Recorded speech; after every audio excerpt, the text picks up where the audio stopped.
우리가 좋은 사람을 만나는 거 복이고, 또 때로는 배 부른 사람하고 같이 다니면 밥 굶을 가능성이 상당히 있습니다.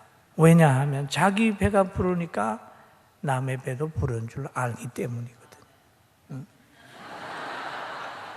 이 체험한 사람은 압니다. 이제 과거에 제가 신방을 갔을 때 아주 개척 초기에는 내 배가 부르면 다른 사람의 배가 부른 줄로 알았지. 그래서 신방하다가 대접을 하겠다고 그러면 괜찮습니다. 그러고 나왔는데 조금 더 목회를 하다가 보니까 목사님 뭘 드시겠습니까? 그러면 같이 간 신방대원들의 눈치를 살피는 거예요.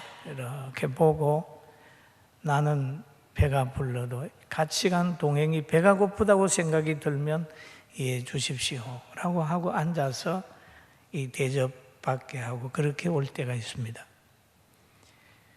우리는 자기 배가 불러도 남이 배고픈 심정을 알아야 되고, 자기가 배가 고파도 남이 배부른 사람도 있다는 것을 알 때 균형이 있는 삶을 살 수가 있습니다. 할렐루야.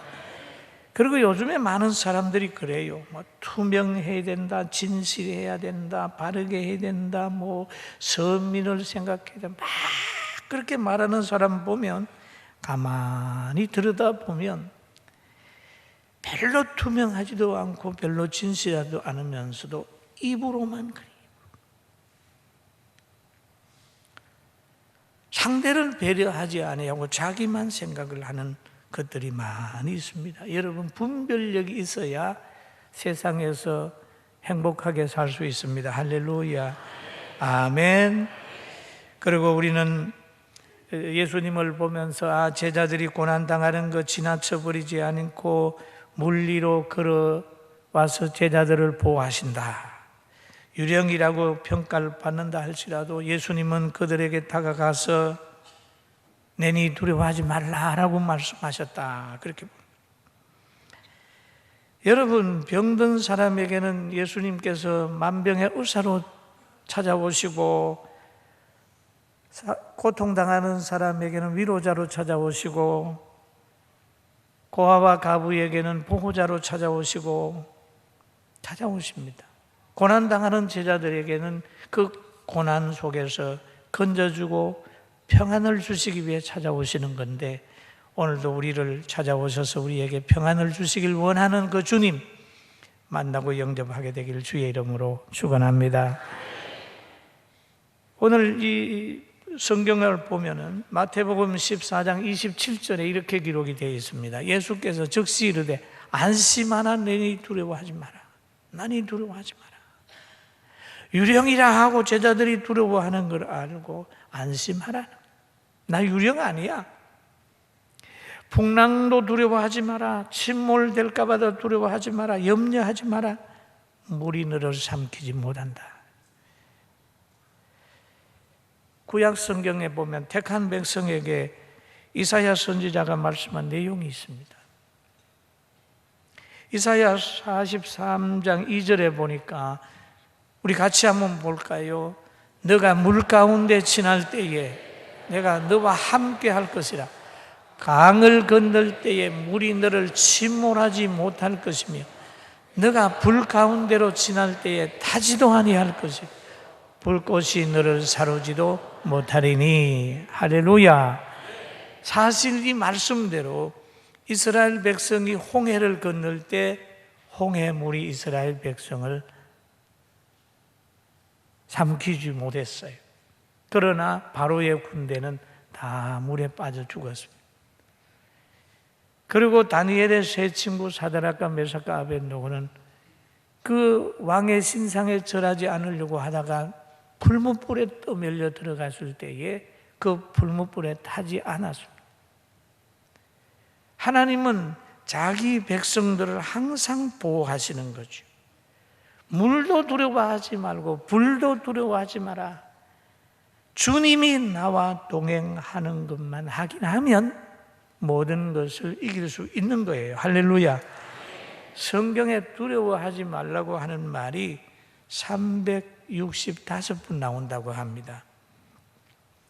우리는 새로운 일을 맡았을 때 두려워하고, 불확실한 미래 때문에 두려워하고, 또 이상한 사람 만날까 봐 두려워하고, 항상 두려워하면서 사는 사람이 많습니다. 여러분, 구약에도 보면은 어떤 일을 맡아서 두려워했던 사람이 있습니다.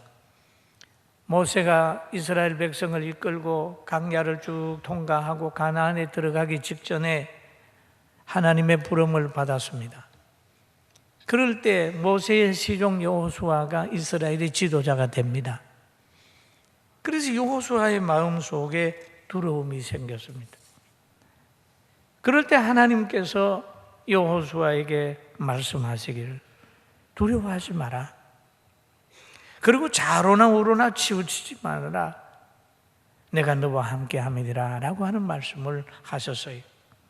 여호수아 1장 8절에서 9절 보면 이 율법 책을 내 입에서 떠나지 말게 하며 주야로 그것을 묵상하여 그 안에 기록된 대로 다 지켜 행하라. 그리하면 내 길이 평탄하게 될 것이며 너가 형통하리니 내가 내게 명령한 것이 아니냐. 강하고 담대하라.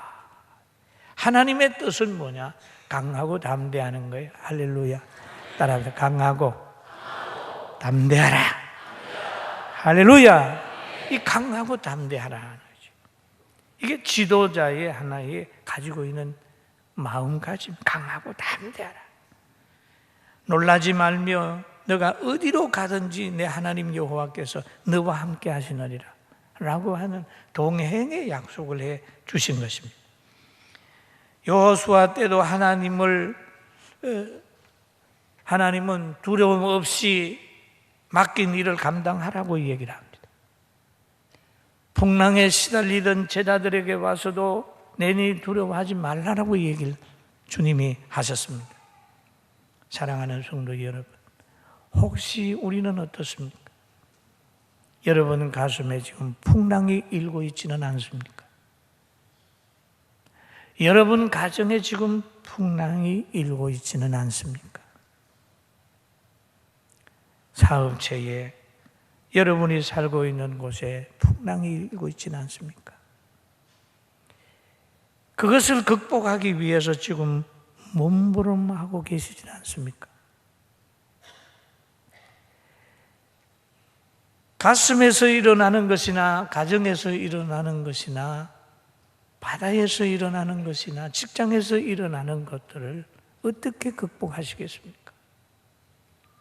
여러분 가까이 찾아오셔서 가슴을 두드리시는 마음의 문을 열려고 하시는 주님을 영접해서 그 정신, 그 사랑, 그 믿음 가지고 극복하게 되시길 주의 이름으로 축원합니다.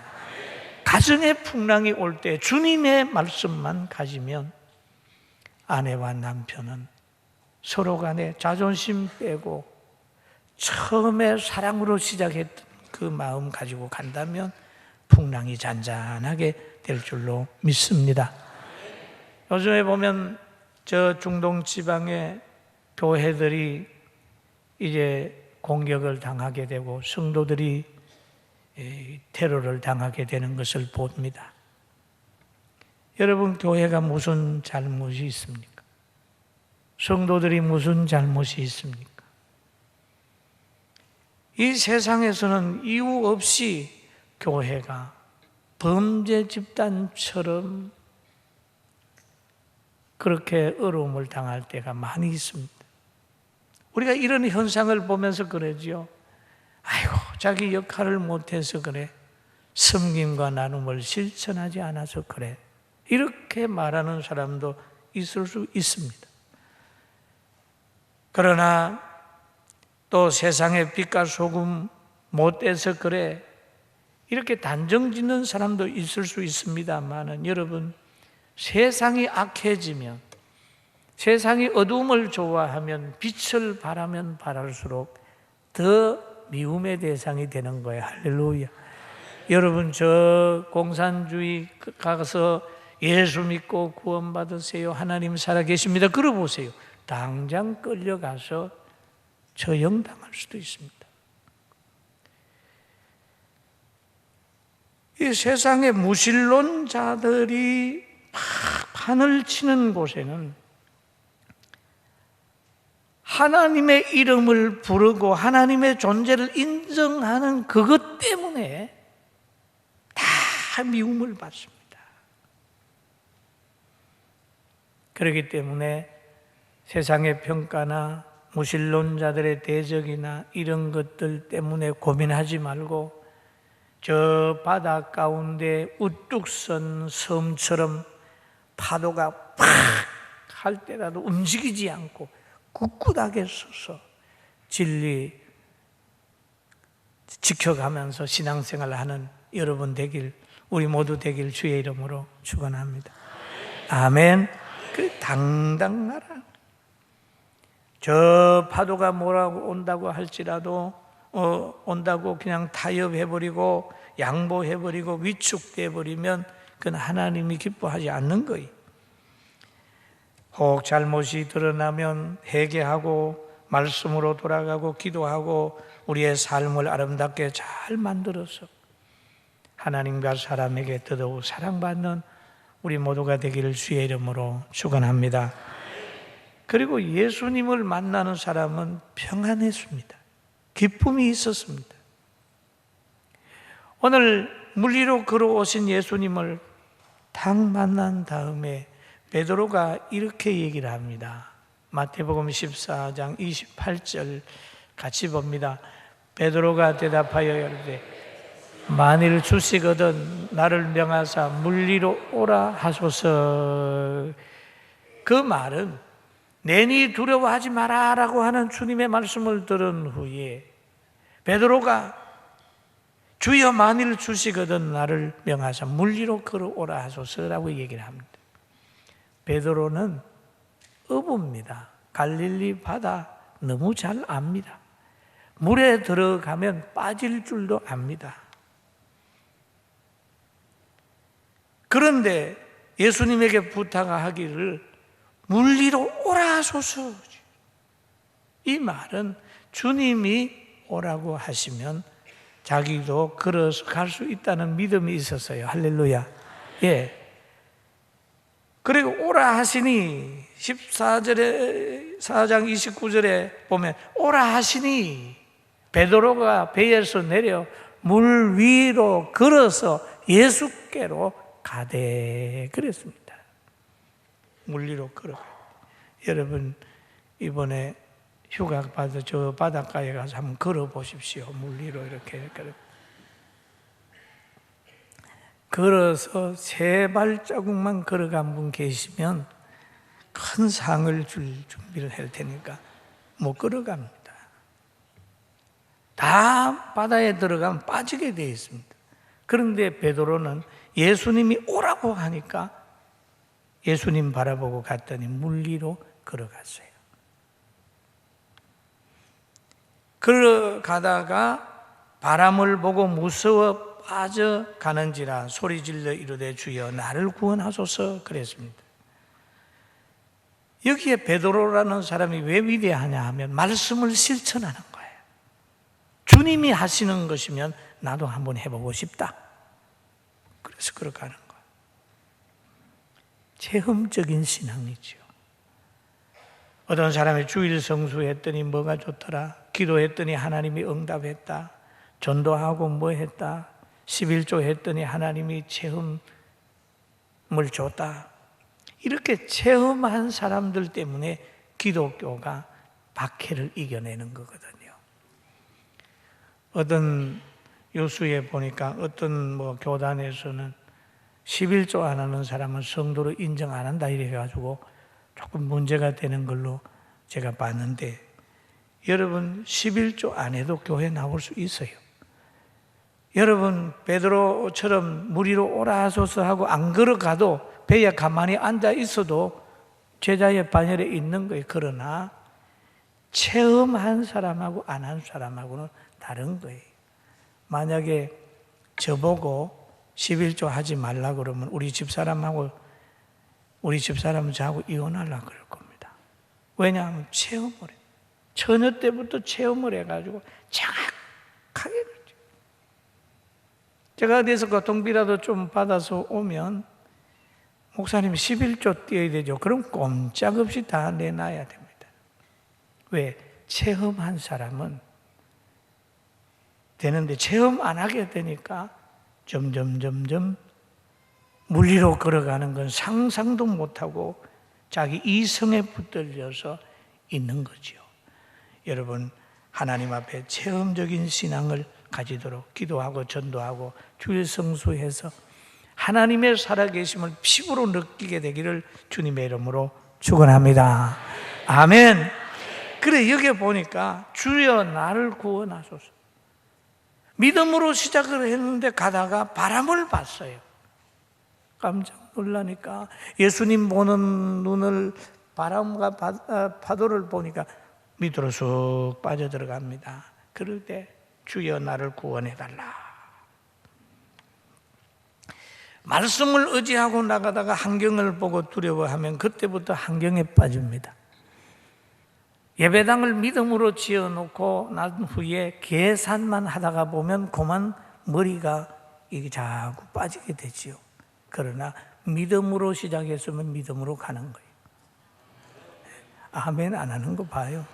옆 사람은 믿음으로 시작했다가 육신으로 마치지 말고 믿음으로 시작했으면 믿음으로 끝까지 갑시다. 결혼도 마찬가지예요. 사랑으로 시작했으면 사랑으로 가야 되지. 사랑이 다 식어버리니까 키가 작네, 가문이 어떠네, 얼굴이 어떠네 그러면 안 되잖아요. 사랑으로 시작했으면 사랑으로, 믿음으로 갔으면 믿음으로, 한번 신뢰했으면 끝까지 신뢰함으로 가는 거예요. 이것이 행복하게 사는 비결입니다. 할렐루야. 그래서 바울 사도는 갈라디아 3장 3절에 이렇게 얘기를 하죠. 한번 읽어봅니다. 시작. 너희가 이같이 어리석은 성령으로 시작하였다가 이제는 육체로 마치겠느냐라는 얘기예요. 성령으로 시작했다가 육체로 마치겠느냐. 이 말을 읽을 때마다 가슴을 쿵쿵 치는 것 같아요. 믿음으로 살다가 어려움이 오면 해결의 방법은 뭡니까? 주여 나를 구원하소서. 믿는 자의 문제 해결의 방법은 기도입니다. 주여 나를 구원하소서. 그러니까 그 말을 들은 예수님이 어떻게 하나요? 즉시 손을 내밀어. 즉시 손을 내밀어. 그를 붙잡으시며 이르시되 믿음이 작은 자여 왜 의심하느냐. 즉시 응답을 했는데 응답하시고 베드로가 손을 내밀었습니다. 베드로에게 손을 내밀었습니다. 빠진 이유를 주님이 설명을 하는 거예요. 믿음이 작은 자여 왜 의심하느냐. 의심해가지고 빠졌다는 거예요. 할렐루야. 왜 의심하느냐. 하나님의 역사를 왜 의심하느냐. 물에 빠진 원인 또 물리로 걷지 못하는 것은 의심했기 때문이라는 걸 이 얘기를 하고 있죠. 여러분 의심을 가지면은 기도 응답도 안 되고 하나님의 존재와 그 능력을 의심하게 되면 기도할 마음도 생기지 않습니다. 인간관계도 서로 의심하게 되면 서로 간에 마음을 나누지 못해요. 자꾸 의심합니다. 내가 이렇게 한 발 양보하면 저 사람이 또 요구하겠지. 이렇게 하면 저게 문제가 되겠지. 자꾸 서로 신뢰가 깨어지게 되면 문제가 생기는 거예요. 요즘에 성직자들 세금 내는 거 낸다 그러잖아요. 당연히 내야 되죠. 국민이면 다 내야 돼요. 그러나 왜 염려하느냐. 이게 그만 교회가 회사처럼 인정이 돼가지고 때로는 교회 안에 무슨 감사하는 것처럼 이렇게 돼서 오른손이 하는 것을 왼손이 모르게 또 해외 선교비를 보내는 이런 것들을 다 불신자의 눈으로 들여다봤을 때에 그 신성이 훼손이 될까 봐 염려하는 거지 돈 때문에 그러는 건 아니에요.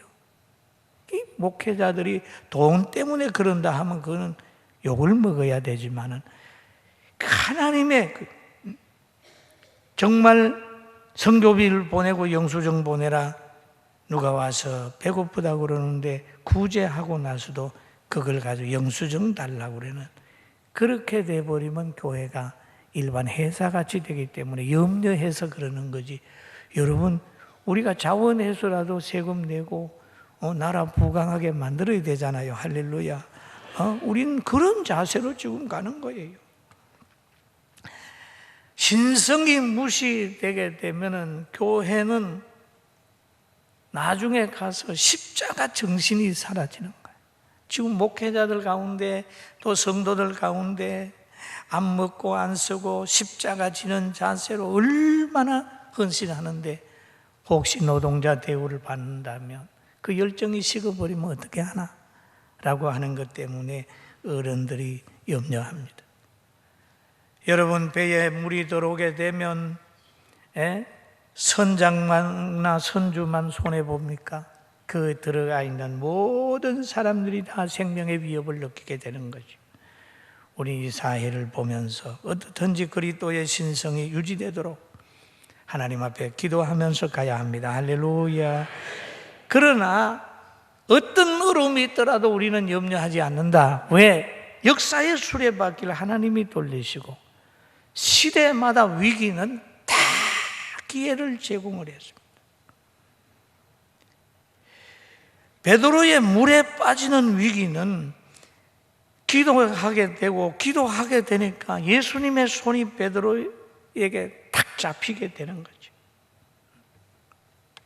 그리고 풍랑 만난 제자들이 베드로가 물 위로 걸어가는 것과 풍랑을 잠잠케 하시는 예수님을 보면서 그 모든 환경 속에서 영적으로 깨이게 되는 거예요. 풍랑에서 보호받았다. 그거는 아무것도 아닙니다. 얼마나 그들이 변하든지 압니까? 지식이 변화되고 가치관이 변화가 되는데 마태복음 14장 33절 한번 읽어봅니다. 같이 봅니다. 배에 있는 사람들이 예수께 절하며 이르되 진실로 하나님의 아들이소이다. 아멘. 이들이 풍랑을 만나고 그 속에서 이루어진 모든 것을 보면서 예수님의 신성을 본 거예요.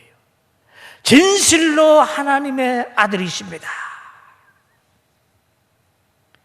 여러분, 바로 여기에서 중요한 것은 이 제자들이 예수님을 하나님의 아들로 고백하는 위대한 사건이 여기에서 시작이 된 거예요.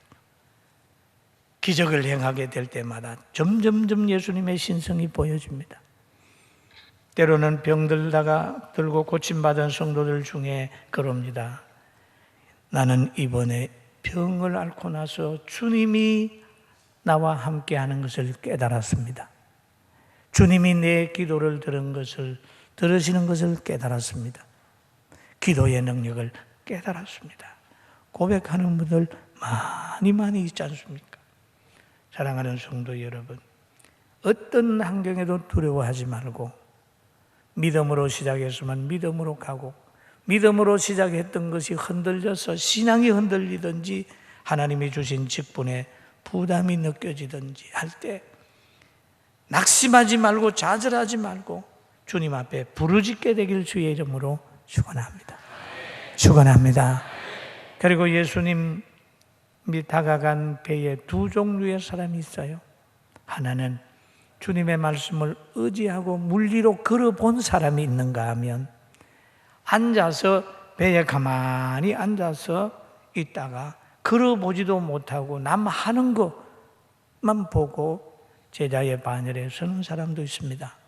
여러분은 어떤 분이 되겠습니까? 나가서 복음을 전해서 열매를 맺고 가정에 가서도 이 말씀대로 실천해서 가정을 변화시키고 물리로 걸어갈 수 있는 위대한 영적인 능력을 가지고 살게 되기를 주님의 이름으로 축원합니다.